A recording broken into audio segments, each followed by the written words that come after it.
In a world of continuous branding and media output, everyone's trying to find their specific niche. It makes it very hard to distinguish the type of music that you want to make. And you get caught up between these worlds of what your brand is and what the art is, that you often find yourself being compromised in various different forms, usually within your own sort of inner psyche, trying to balance this out. So I just wanted to make this video for those of you out there today who may be going through some of these struggles as well with your music and your art, and help share some insights about some of the things that I've gone through, because it is wildly triggering to us a lot of the time. Throughout your artistic career, people tell you to be different, and this is like one of those double-edged swords where everyone really always encourages you to be different. But once you start really tapping into yourself and becoming the original, different person that you are, that's when you feel some pushback. You feel some friction with maybe your immediate social circles, maybe your family. Exposing the true you, that different piece of you that everyone encouraged you to be, often is met with resistance because people don't want to see that deep in you. And having the courage to continue to project that outwards with your art and really dial into what is truly me, what are you aside from the surface level that people don't see? What are some of the ugly sides of you? What are the dark sides of your experience that can be shared through art?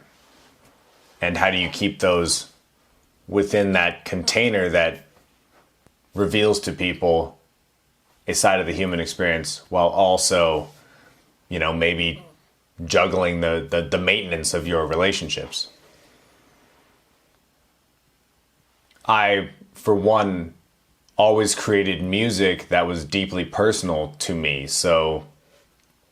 And it was always in my interest to make a type of music that was a culmination of the things that I loved, whether it made sense to other people or not.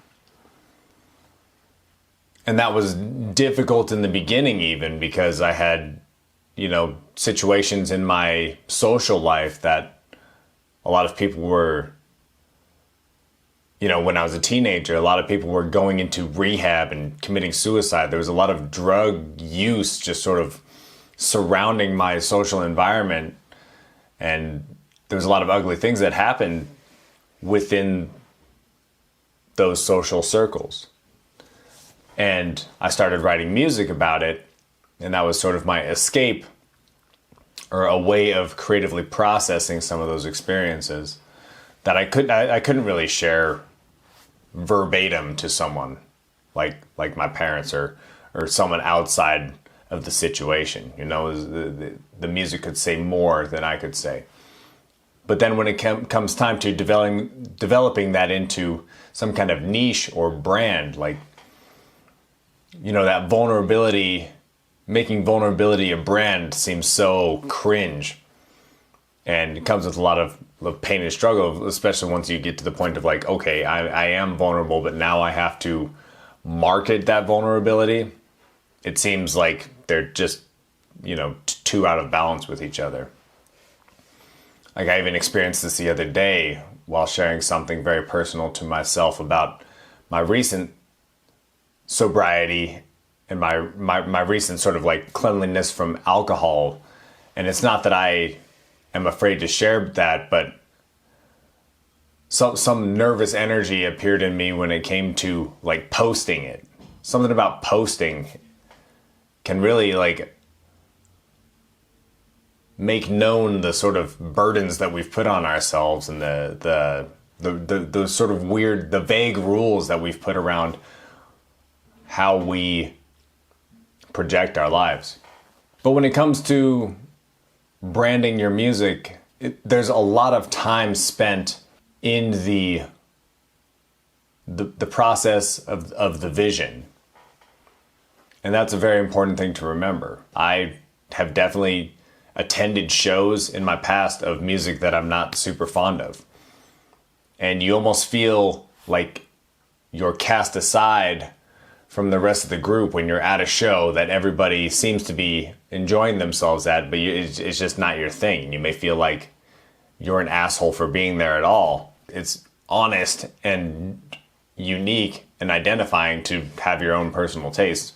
But when you're in the room of a bunch of people who are like really getting down to that thing and you're like really not vibing on it, it's kind of hard to exit those situations. It's hard to be honest with yourself and just be like, this is just not what I just don't like this. And we more accept that within ourselves, I think that's the more we get close to being our genuine selves and are aligned with our true nature. But sorry, I'm getting sidetracked. When you're cultivating that in music, I'm doing this right now, starting up a new band, even thinking of my most recent project as well. I often think to myself how niche it is and how I do still have fears about putting it out to the wrong people or the wrong people seeing it, because ultimately it's made for a particular type of person. And sometimes it takes a lot longer than even it takes to write the album to cultivate the audience that wants to hear that specific type of music or that specific type of message. So all in all, when it comes to branding your musical identity, remember that there's a lot of time and takes a lot of patience as you go through the processes of finding what that is. And even finding what that style is. You're constantly moving the dial, saying, we're in the age of every genre is conflated with the next genre. So you can make any type of music that you want, and you may not always be making the music that actually aligns with the genre that you think you may be making, if that makes sense. So having patience with the process of cultivating the music and the brand almost running as parallels is the most important thing that we need to remember and not get too ahead of ourselves, especially when it comes to simple things like marketing, even on the distant level of finding audience to the very immediate level of telling your friends, your close friends and family about what you're doing. How do you describe it? How do you package it up for people to really understand it when in your artist brain that there's no way they could ever really understand the depths of it? That's the key, and that's the focus that you want to hold on to as you sort of move into this crafting of yourself, this malleable existence within art and projection of who you're becoming, how you're giving your audiences a taste of your inner soul and spirit, along with presenting entertainment and becoming subtly iconic.